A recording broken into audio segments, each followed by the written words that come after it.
Aujourd'hui, je vais vous lancer un défi.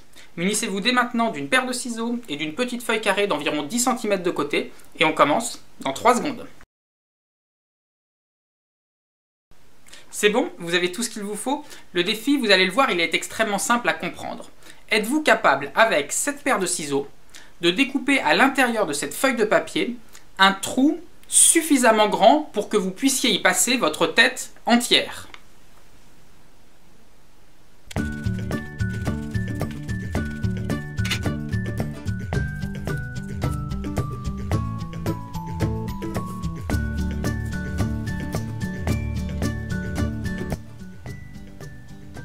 Alors vous êtes peut-être en train de vous dire, mais c'est pas possible, la feuille elle est plus petite que ma tête.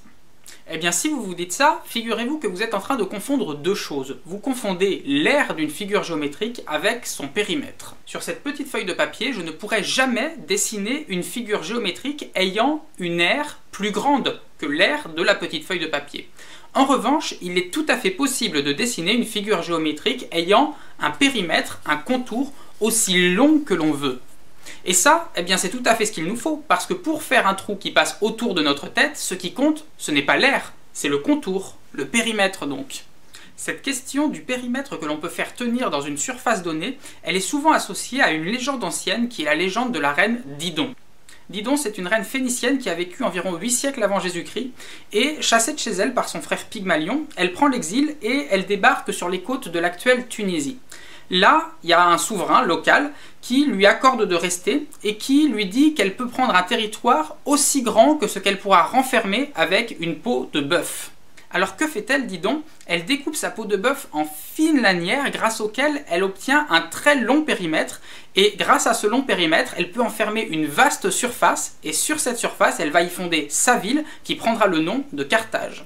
Dis donc, qu'est-ce qu'elle est maline, Didon. Alors, vous avez trouvé ? Il vous reste encore quelques minutes pour réfléchir. Seulement, l'aventure de Didon, elle soulève un autre problème mathématique. Une fois que la peau de bœuf est découpée en fines lanières, comment faire pour obtenir la surface la plus grande possible? Autrement dit, si on se donne un périmètre, quelle est la figure géométrique qui a la plus grande aire? Ce problème-là, il s'appelle le problème isopérimétrique. Pour trouver la solution au problème isopérimétrique, il va nous falloir réfléchir un peu et tracer quelques figures. La première chose que l'on peut remarquer, c'est que la solution, la figure qui a la plus grande aire pour un périmètre donné, ne peut pas être une figure concave. Une figure concave, c'est quoi? C'est une figure dans laquelle on a un creux, comme par exemple ici. Vous voyez que là, la lanière revient vers l'intérieur de la figure. Ça ne peut pas être la solution. Pourquoi?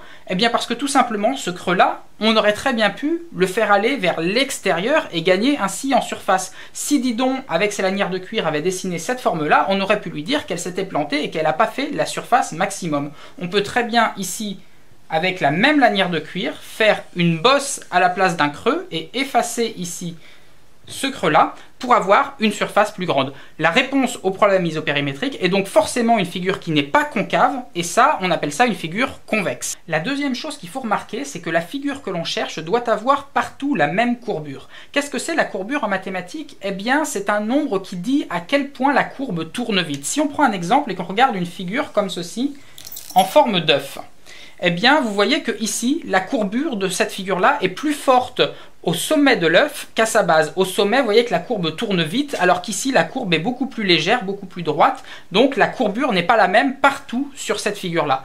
Pourquoi est-ce que cette figure-là ne va pas satisfaire le problème isopérimétrique? Pourquoi est-ce qu'on peut trouver une surface encore plus grande que celle-ci avec le même périmètre? Eh bien, parce que, imaginez qu'on prenne un morceau de la courbe qui se trouve à l'endroit où la courbure est petite, à l'endroit où ça ne tourne pas beaucoup. Par exemple, on va découper ici un morceau de courbe, et ce morceau de courbe, eh bien, on va le reproduire en haut pour découper un morceau de l'endroit où la courbure est forte. Donc exactement le même morceau de courbe qui était ici, on va le reproduire comme ça. Et une fois qu'on a fait ça, eh bien, on va découper le morceau qui dépasse au-dessus avec une forte courbure, et on va le reproduire en bas, en dessous, là où il y avait le morceau de faible courbure. Vous voyez qu'en faisant cette opération, le périmètre de la figure n'a pas changé puisqu'on a juste inversé ces deux morceaux. Oui, mais maintenant, eh bien, vous remarquez quelque chose, c'est que la nouvelle figure n'est plus convexe. La figure est devenue concave parce qu'en rajoutant ici sur un morceau de forte courbure sur une courbe qui était avant plus faible, eh bien on crée à cet endroit-là des petites concavités, c'est-à-dire qu'à cet endroit-là, il y a moyen maintenant de gagner encore un petit peu en surface en tirant sur les lanières. Par conséquent, la figure que l'on cherche, la figure qui satisfait le problème isopérimétrique qui a la plus grande surface pour un périmètre donné, ne peut pas être une figure qui a plusieurs courbures différentes à différents endroits. La courbure doit être absolument constante, et ça, eh bien, il n'y en a pas 36, il n'y a qu'une seule figure qui a une courbure constante, c'est un cercle. Donc dis donc, si tu nous entends, il faut faire un cercle.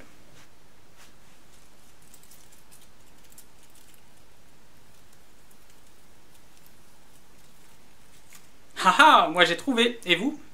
Bon allez, si vous séchez, je suis sympa, je vous donne la solution dans cette vidéo. Et en attendant, vous pouvez me suivre sur les réseaux sociaux. Et nous, on se retrouve bientôt pour de nouvelles aventures mathématiques.